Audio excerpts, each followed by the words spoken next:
Et on va parler maintenant d'un homme qui a su s'adapter et changer son regard. Joseph Cabris. Merci Christophe Granger d'être avec nous. Vous êtes historien, sociologue et vous publiez aux éditions Anamosa cette biographie sur la vie exceptionnelle de Joseph Cabris, un matelot français qui vient de Bordeaux et qui, à la toute fin du 19e siècle, fait naufrage et se retrouve adopté aux îles Marquises par une tribu. Il s'y intègre, a une femme, des enfants, s'adapte totalement. C'est exceptionnel, ça, dans ton histoire. Et se fait tatouer aussi, puisqu'il appartient à cette tribu, ce qui est important dans son parcours, qui est important aussi dans le fait que je me sois intéressé à lui. Oui, ce qui est intéressant, c'est ça, c'est qu'il arrive à changer de vie.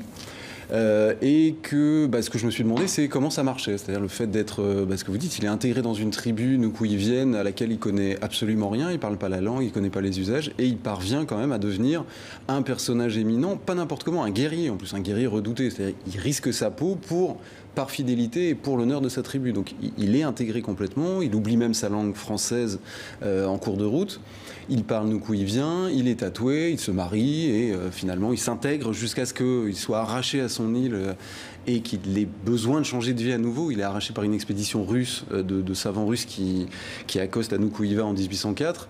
Donc lui il est là depuis 7 ans et au moment où ils repartent, il l'emmène avec eux jusqu'en Russie. Et là, il va devenir maître de natation, c'est ça, pour le tsar Alexandre Ier ? Alors, oui, en grande partie, oui. Avant, il apprend même à se montrer, à vivre dans les cours, en montrant ses tatouages et en racontant sa vie à la bonne société russe. Et ensuite, quand la curiosité commence à se tarir, il devient maître de natation. C'est le tsar qui l'avait rencontré, qui lui donne ce poste, qu'il occupe pendant une dizaine d'années, avant, à nouveau, de changer de vie, puisqu'il repart en France en 1817, où là, il retrouve ses habitudes l'habitude de se montrer, d'abord pour les salons et la bonne société, donc les salles de spectacle plutôt pour la bourgeoisie parisienne de l'époque, et peu à peu, il descend dans la hiérarchie des spectacles et il finit homme de foire, c'est-à-dire il fait le tour des foires du pays. Pour gagner sa vie, tout simplement. Pour gagner sa vie, exactement, et puis parce que c'est ce qu'il savait faire, il savait se montrer, il voyait bien que son apparence attirait la curiosité, mais il devient vraiment une curiosité parmi beaucoup d'autres, donc il perd le prestige qu'il avait accumulé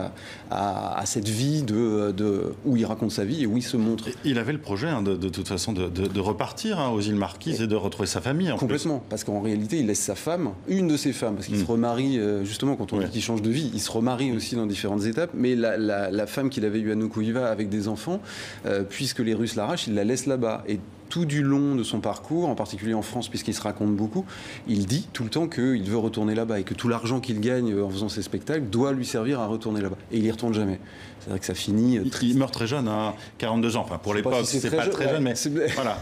Oui, c'est une vie triste, au fond, parce qu'il a vu le monde entier, mais au bout du compte, il finit triste, malheureux, enfermé dans ces petites troupes foraines dans lesquelles il gagne de moins en moins d'argent.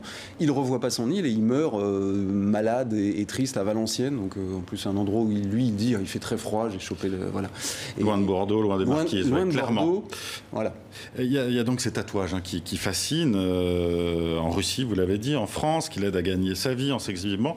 Moi, ça m'a fait penser évidemment à Sartier-Bartmann, dont on connaît bien l'histoire, celle qu'on surnommait la Vénus Hottentote. Il y a ce qui sort du cadre, en tout cas, fascine dans cette France-là du 19e siècle. Complètement. Et c'est ce qui lui permet de continuer à vivre, parce qu'en réalité, dans sa vie à lui, il faut qu'il trouve un débouché pour continuer à vivre. Qu'est-ce qu'il devient ? Et le fait de sortir de la norme, lui, ça se voit tout de suite, puisqu'il est tatoué, y compris sur le visage, et qu'il a une manière de marcher aussi. On sait qu'il a acquis la manière de marcher des insulaires, il rit, on a l'impression que c'est un félin qui va...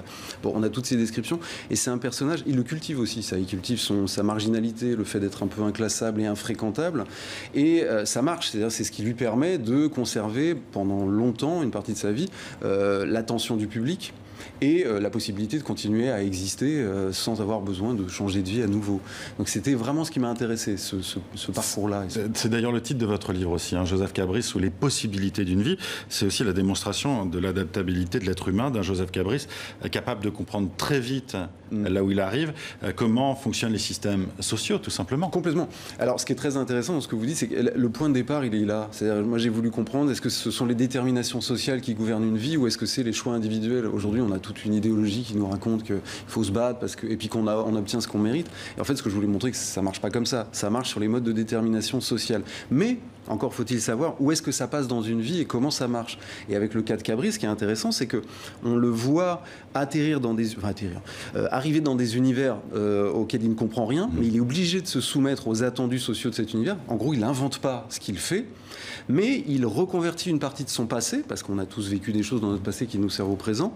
Et quand il arrive dans cet univers-là, il négocie une partie des possibilités qu'il a de vivre au présent avec le passé qu'il a déjà connu. Et c'est les déterminations sociales qui sont premières, mais il n'est pas un jouet complètement absent de cette existence-là. Il y apporte son passé.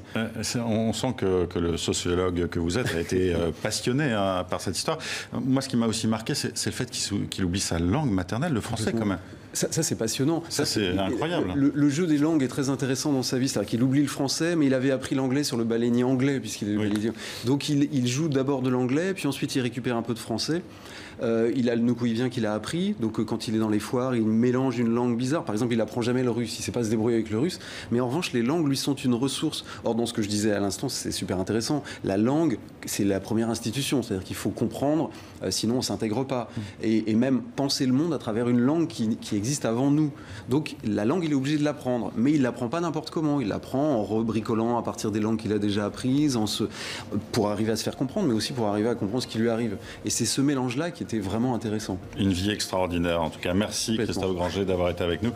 Votre livre, Joseph Cabri, sur les possibilités d'une vie, est publié aux éditions Anamosa. C'est un très beau livre qui se lit comme une enquête et qui est très bien illustré également. Oui. Voilà, c'est à noter.